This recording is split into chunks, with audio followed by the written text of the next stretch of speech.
খসড়া তালিকা প্রকাশের পরে এবার শুনানির প্রস্তুতি। আজ থেকে শুরু হচ্ছে নোটিশ পাঠানোর প্রক্রিয়া। 7 দিন পরে হবে শুরু শুনানি। কথা বলবো সুমন, আমাদের প্রতিনিধি আমাদের সঙ্গে রয়েছে। সুমনের থেকে বিষয়টা নিয়ে আরো ডিটেইলস জানবো। সুমন, দেখো তন্নিষ্ঠা, খসড়া তালিকা প্রকাশ হয়ে গেছে। আমরা দেখে নিয়েছি খসড়া তালিকায় কোন বিধানসভায় কত নাম বাদ পড়েছে। এবার শুনানির প্রস্তুতি শুরু হচ্ছে কমিশনে। যেটা জানা যাচ্ছে আজ থেকেই কিন্তু নোটিশ পাঠানো শুরু করছে কমিশন এবং 7 দিন পর থেকে কিন্তু শুনানি শুরু হবে। এবং সেই শুনানির সময় কোন ভোটার যার নাম বাদ পড়েছে তিনি যদি বৈধ নথি পেশ করতে পারেন তাহলে কিন্তু চূড়ান্ত ভোটার তালিকায় তার নাম থাকবে।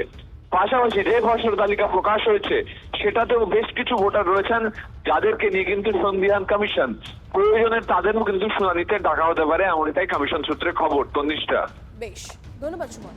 এদিকে যে খসড়া তালিকা বেরিয়েছে সেই খসড়া তালিকা বেরোতেই বিপত্তি। অভিযোগ তালিকা থেকে নাম বাদ 2 বৈধ ভোটারের, যা ঘিরে শোরগোল পড়ে গেছে কাকদ্বীপের 99 নম্বর বুথে।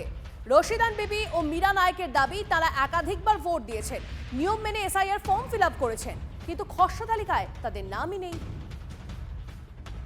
কাকদ্বীপ বিধানসভার রামকৃষ্ণ গ্রাম পঞ্চায়েতের লক্ষ্মীনারায়ণপুর গ্রামের 99 নম্বর বুথের মীরা নায়েক এবং রশিদা বিবি দুজনেই কিন্তু মৃত হিসাবে তাদের নাম জমা পড়েছে এবং তারা কিন্তু ভীষণভাবে আতঙ্কিত। যদিও এই বুথের বিএলও নারায়ণ দাস তিনি কিন্তু আবারও 6 নম্বর ফর্ম ফিল আপ করে তিনি কিন্তু জমা দিয়েছেন, যাতে এই মৃত ভোটার জীবিত থাকলেও তাদেরকে মৃত দেখানো হয়েছে। মীরা নায়েক এবং রশিদা বিবি এরা দুজনেই কিন্তু ভোটার তালিকায় এই মুহূর্তে মৃত, ফলে তাদেরকে জীবিত বা অর্থাৎ ভোটার তালিকায় তারা যে জীবিত রয়েছেন সেই নাম তোলার জন্য 6 নম্বর ফর্ম ফিল আপ করে নতুন করে জমা দেওয়া হয়েছে।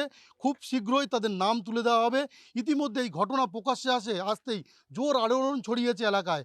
ইতিমধ্যেই কিন্তু এলাকায় প্রচারিত হয়েছে জীবিত ব্যক্তির না জীবিত থাকা সত্ত্বেও তিনি এই এলাকার দীর্ঘদিনের ভোটার থাকা সত্ত্বেও কিভাবে তার নাম ভোটার খসড়া তালিকা থেকে উঠে গেল সেটা নিয়ে কিন্তু প্রশ্ন দেখা দিয়েছে। যদিও প্রশাসনের পক্ষ থেকে জানানো হয়েছে দ্রুত এই কারেকশান করে দ্রুত এই সমস্যার সমাধান করা হবে এবং দ্রুত তালিকায় তাদের নাম তোলা হবে। তবে ফটো মিসম্যাচের কারণে এই সমস্যা দেখা দিয়েছে বলে প্রশাসনের পক্ষ থেকে জানানো হয়েছে।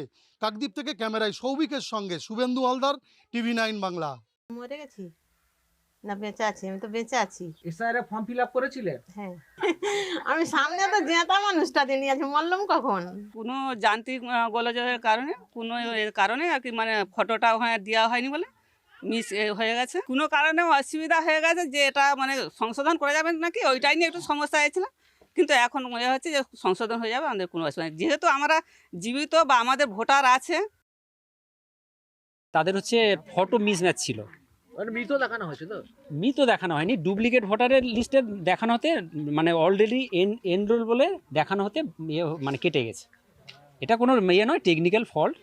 আমরা আমাদের ঊর্ধ্বতন কর্তৃপক্ষকে জানিয়েছিলাম যে আপনাদের এরকম একটা সমস্যা হয়েছে। এনারা বলছে যাতে আমাদের নামটা পুনরায় উঠে যায় সেই ব্যবস্থা আপনারা করুন। এই বলে আমরা আমাদের সুপারভাইজার বা এপিআরও আছে তাদেরকে আমরা জানিয়েছি। আমি এনাদের কাছ থেকে নিয়ে 6 নম্বর ফর্ম ফিল আপ করে দিয়েছি। মানে একদম নতুন করেই আবার? হ্যাঁ, নতুন করে হবে। এবার এইটা আবার কি হয়, এবার যেহেতু এনাদের হিয়ারিং তো হবে, সেই ব্যাপারে এনাদেরকে জানানো হয়েছে।